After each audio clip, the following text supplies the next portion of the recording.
Hello everyone. Last video में हमने पढ़ा था कि एसिड जब मेटल के साथ रिएक्ट करता है तब हाइड्रोजन गैस रिलीज करता है। आज के इस वीडियो में हम एसिड्स की रिएक्शन पढ़ने वाले हैं मेटल कार्बोनेट और हाइड्रोजन कार्बोनेट के साथ।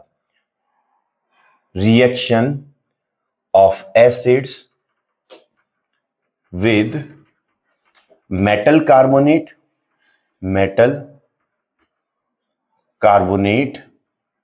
एंड हाइड्रोजन कार्बोनेट या bicarbonate and bicarbonates, metal carbonates and bicarbonates.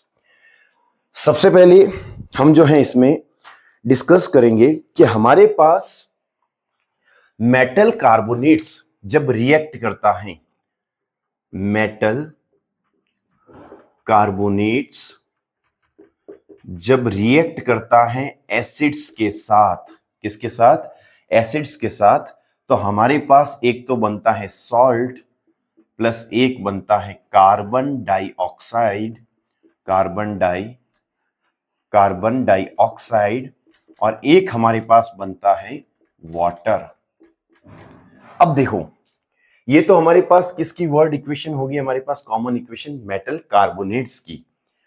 लेकिन हमारे पास जब मेटल बाइकार्बोनेट्स जब रिएक्ट करेंगे एसिड्स के साथ, तो देगा salt plus carbon dioxide plus साथ में देगा हमारे पास वाटर। अब इसमें हमारे पास एनसीईआरटी में जो है एक्टिविटी है, उसके थ्रू भी इसको समझाया गया है। लेकिन यदि मैं लिखना चाहूं थ्योरी की फॉर्म में, तो मैं क्या लिख सकता हूं कि acids react with metal carbonates and hydrogen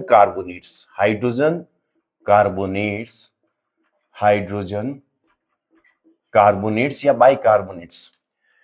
Acid react with metal carbonates and hydrogen carbonates to form carbon dioxide।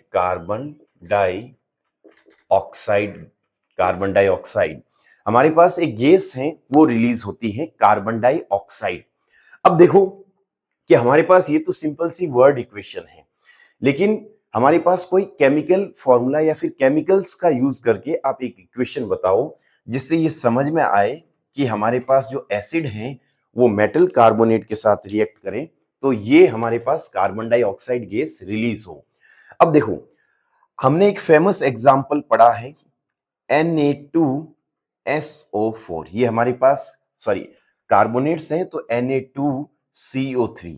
Sodium carbonate का हमने एग्जांपल पढ़ा है। तो जब ये हमारे पास HCl के साथ रिएक्ट करता है, हमारे पास किसके साथ रिएक्ट करता है? हाइड्रोक्लोरिक एसिड के साथ जब रिएक्ट करता है तो देता है NaCl plus carbon dioxide plus water. ये जो मैं ऑक्सीजन छोटा लिख रहा हूं ये गलत है, क्योंकि हमारे पास ऑक्सीजन भी कैसा आएगा? बड़ा। अब इसको यदि मुझे बैलेंस करना है, सबसे पहले तो सोडियम इधर मेरे पास 2 है, इसको बैलेंस करने के लिए मैं इस साइड मल्टीप्लाई करूंगा, किससे? 2 से मल्टीप्लाई करूंगा। कार्बोनेट हमारे पास जो है C और ऑक्सीजन और हाइड्रोजन को बैलेंस करना है, तो मैं क्या करूंगा? यहाँ पे 2 से मल्टीप्लाई करूंगा। ये हमारे पास बैलेंस केमिकल इक्वेशन आ गई। अब आप इसको ध्यान से देखो कि जब सोडियम कार्बोनेट के साथ HCl बनता है तो ये तो हमारे पास क्या आ गया? सॉल्ट आ गया। ये हमारे पास क्या आ गई? Carbon dioxide. ये हमारे पास क्या बनती है? वाटर। इसमें भी हमारे पास सेम उसी तरीके से जैसे हमने मेटल रिएक्ट करती थी एसिड के साथ तब हाइड्रोजन गैस प्रोड्यूस करती थी, हमने एक डायग्राम बना के एक्टिविटी के थ्रू हमने ये समझा कि हाँ, निकलने वाली गैस हाइड्रोजन ही है। इसमें भी निकलने वाली गैस कार्बन डाइऑक्साइड ही है, इसको हमें प्रूव करना होगा। ये तो हो गया, हमारे पास बात हो गई सोडियम कार्बोनेट की। यदि हमारे पास हाइड्रोजन कार्बोनेट की यदि बात हो तो NaHCO3, इसे सोडियम कार्बोनेट या सोडियम बाइकार्बोनेट या सोडियम हाइड्रोजन कार्बोनेट भी कहते हैं। जब ये HCl के साथ रिएक्ट करता है तब देता है NaCl प्लस साथ में कार्बन डाइऑक्साइड प्लस साथ में क्या देता है, वाटर। इसको भी यदि मैं बैलेंस करने की सोचूं तो हमारे पास ये केमिकल रिएक्शन मुझे लग रहा है ऑलरेडी बैलेंस है। अब हमारे पास यहाँ पे भी एक कॉमन चीज है, वो क्या है, कार्बन डाइऑक्साइड। निकलने वाली गैस हमारे पास क्या है, कार्बन डाइऑक्साइड। अब ये कार्बन डाइऑक्साइड ही है गैस, इसको हम कैसे प्रूव करेंगे। हमने एक केमिकल इक्वेशन पढ़ी थी, हमने एक रिएक्शन पढ़ी थी, आपको याद हो कि जब हमारे पास क्विक लाइम होता है, CaO कैल्शियम ऑक्साइड को जब वाटर में डिसॉल्व किया जाता है तब क्या बनता है, कैल्शियम हाइड्रोक्साइड, CaOH का होल ट्वाइस। ये हमारे पास सॉलिड फॉर्म में होता है। ये हमारे पास क्या बनता है, स्लैग्ड लाइम। इसका नाम क्या है, स्लैग्ड लाइम। ये हमारे पास क्या है, क्विक लाइम। ठीक है। अब हमारे पास ये जब सॉल्यूशन बनता है तो ये हमारे पास ट्रांसपेरेंट क्लियर सॉल्यूशन होता है। ये हमारे पास कैसा है, ट्रांसपेरेंट सॉल्यूशन होता है। ट्रांसपेरेंट सॉल्यूशन होता है, एकदम क्लियर हमारे पास सॉल्यूशन है। अब जब मैं इसको यहां से स्लैग्ड लाइम को स्लैग्ड लाइम में जब मैं प्रोड्यूस करूंगा कार्बन डाइऑक्साइड, मैं इसमें फ्लो करवाऊंगा कार्बन डाइऑक्साइड का, हमारे पास जो ये गैस निकल रही है इसको मैं डिलीवरी ट्यूब की हेल्प से कहां लेके जाऊंगा, इस स्लैग्ड लाइम वाले हमारे पास टेस्ट ट्यूब में। वहां पे मैं देखूंगा कि जब ये कार्बन डाइऑक्साइड के साथ रिएक्ट करेगा तो बनाएगा CaCO3 कैल्शियम कार्बोनेट। क्या बनाएगा, कैल्शियम कार्बोनेट। इसका नाम है हमारे पास कैल्शियम कार्बोनेट।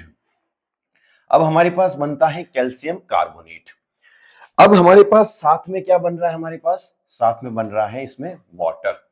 अब हमारे पास कैल्शियम कार्बोनेट कैसा होता है, हमारे पास ये जो है आपको मिल्की कलर का सॉल्यूशन देखने को मिलेगा। अब जब हमारे पास क्लियर सॉल्यूशन जब कन्वर्ट होगा मिल्की सॉल्यूशन में तो 101% हम समझ जाएंगे कि अब जो है कैल्शियम कार्बोनेट बन चुका है। ये हमारे पास किस फॉर्म में दिखेगा, व्हाइट पीपीटी के फॉर्म में या व्हाइट प्रेसिपिटेट की फॉर्म में। ठीक है, व्हाइट प्रेसिपिटेट की फॉर्म में आपको दिखेगा।